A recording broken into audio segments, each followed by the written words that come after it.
नमस्कार, स्वागत है आप सभी का बिग न्यूज़ 9 में। और चूंकि बिहार की राजनीति में लगातार उठापटक हो रही है और लगातार अलग अलग तरह की चीज़ें देखने को मिल रही है, और एक ऐसा ही मामला आया है मुकेश सहनी को लेकर के, जो बिहार सरकार में मंत्री हैं।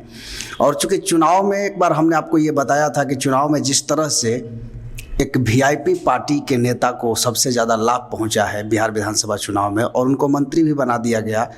हालांकि एक मुद्दा जो अब सबसे ज़्यादा ज्वलंत है वो ये है कि मंत्री साहब एक कार्यक्रम में खुद न जाकर के अपने भाई को भेज दिए, और वो मामला विधानसभा में भी उठा दिया गया। तो इन तमाम मुद्दों पर चर्चा करने के लिए हमारे साथ मौजूद हैं चंद्रशेखर पटेल जी, और हम इनसे समझते हैं, चूँकि राजनीतिक विशेषज्ञ भी हैं, इनको अच्छा समझ है राजनीति की, तो ये बताएंगे हमें कि किस तरह की हालात हुई थी और क्यों इस तरह की घटना घटी। तो बहुत बहुत स्वागत है हमारे शो में। क्या लगता है ये मुकेश सहनी जिस तरह से, चूँकि ये कार्यक्रम हाजीपुर में ही था और आप चूँकि हाजीपुर से हैं, तो आप बताएं कि क्या हुआ था उसमें, और क्या लग रहा है कि मुकेश सहनी को ये कदम उठाना चाहिए था? मुकेश सहनी को तो ये कदम उठाना ही नहीं चाहिए था। मुकेश सहनी किस अधिकार से अपने भाई को हाजीपुर में सरकारी फंक्शन में नॉमिनेट करके भेजे? पहले तो उनको अधिकार ही नहीं है। ये मुख्यमंत्री को अधिकार नहीं है कि मंत्री के जगह पर किसी और को भेज दिया जाए, ABCD किसी और को। ये पूरा मामला क्या था? ये पूरे मामला को थोड़ा सा प्रकाश डालें। मामला ये था, एक सरकारी कार्यक्रम था जिसमें मछुआरों के बीच आइस बॉक्स का वितरण करना था, और पशुपालन विभाग के अंदर जो भी चीज़ आ रहा है उससे किसानों को क्या बेनिफिट होगा, मछुआरों को क्या बेनिफिट होगा, इस पे वो सारा डिटेल से उनको बताना था। ये मंत्री को बताना था, जबकि मंत्री ने खुद न जाकर अपने भाई संतोष सहनी को वहाँ भेज करके बहुत बड़ा गैरकानूनी कार्य किया है। इसके लिए जो सरकारी कार्यक्रम के आयोजक थे, सरकारी अधिकारी, उनको भी बर्खास्त किया जाना चाहिए, और मंत्री को तो सबसे पहले हटा देना चाहिए। ये क्यों नहीं कर रहे हैं नीतीश कुमार जी? नीतीश कुमार को सबसे पहले मुकेश सहनी को बर्खास्त करना चाहिए। मुकेश सहनी से या तो वो डरे हुए हैं या बीजेपी के दबाव में मुकेश सहनी पे कार्रवाई नहीं कर रहे हैं। अच्छा, ये जो आपने कहा कि मुकेश सहनी से डरे हुए हैं, तो ये किस प्रकार का डर है और क्यों? चूँकि मुख्यमंत्री हैं, सत्ता में है, फिर मुकेश सहनी से क्यों डरेंगे? मुकेश सहनी से डरने का कारण है इसलिए कि वो बहुत हाई लेवल आदमी है। वो हाई लेवल नहीं रहते तो खुद चुनाव हार गए, उसके बाद उनको मुख्यमंत्री जबरन दबाव में बनाना पड़ा, इसलिए कि वो बीजेपी कोटे से आते हैं, और बीजेपी के कारण ही नीतीश जी आज कुछ नहीं कर पा रहे हैं, ना कुछ कर पाएंगे वो।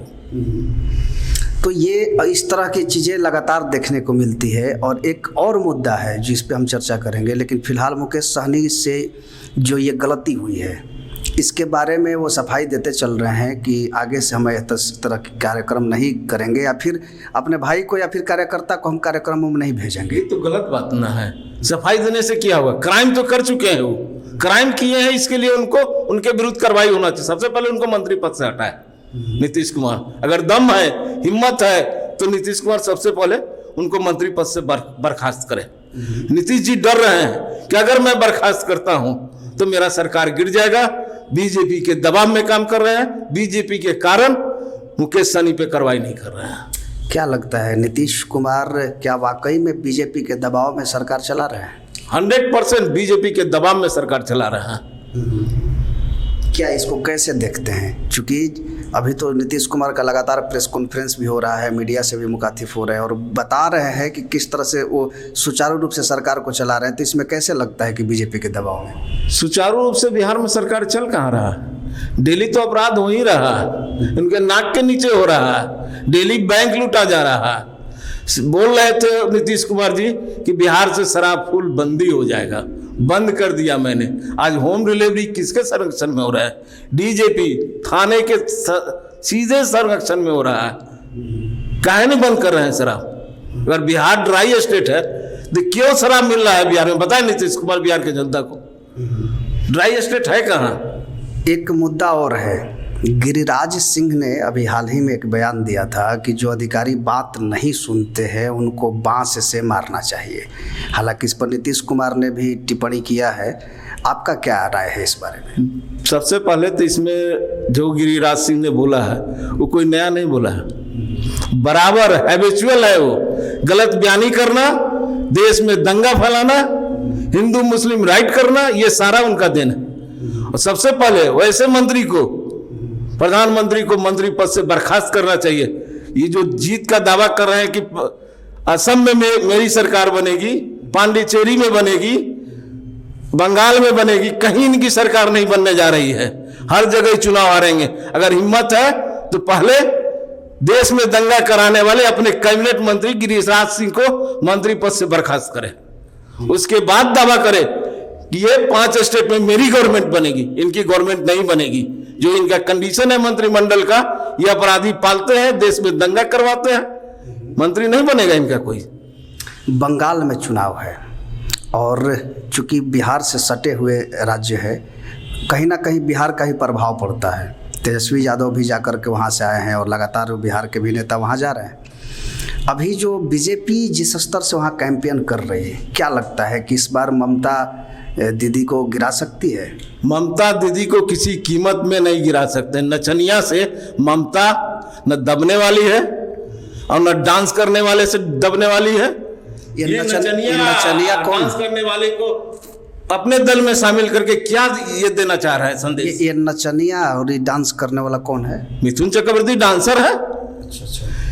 ये क्या कर लेंगे वहां? इनको जानता कौन है? आज बीजेपी में, कल टीएमसी में थे ना वो, क्यों भागे? ये लोग को सिर्फ अपने मर्जी से मतलब है।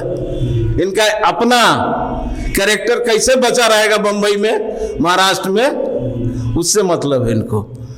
तो क्या लगता है कि बंगाल में जिस तरह के हालात है, चूँकि कल प्रधानमंत्री साहब वहाँ रैली भी करके आए हैं और जिस स्तर से बीजेपी के नेता ये बता रहे हैं कि इस बार 200 के पार हम चले जाएंगे बंगाल में, तो आपको क्या लगता है क्या होना चाहिए?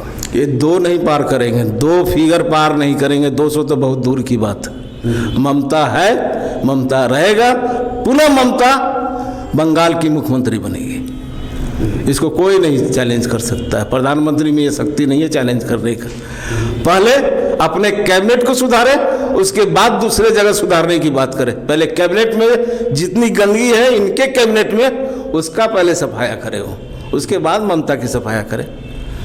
चूँकि कल के जो प्रधानमंत्री मोदी साहब का भाषण था, वो उसमें उन्होंने कहा कि बंगाल का विकास होगा, महंगाई रुकेगी, रोज़गार बढ़ेगा। चूँकि देश में जिस तरह के हालात है महंगाई और बेरोज़गारी की, और जो गैस सिलेंडर, डीजल, पेट्रोल का जो दाम है वो बढ़ते जा रहा है, इस सब के बावजूद बंगाल में कैसे महंगाई पर रोक लगाएंगे और रोज़गार कहाँ से देंगे? आज देश के जो प्रधानमंत्री हैं नरेंद्र मोदी, हिंदुस्तान के सबसे झूठे प्रधानमंत्री हैं और ये झूठ बोलने में भी महारत इनको हासिल है और जुमलेबाजी करने में भी महारत हासिल है।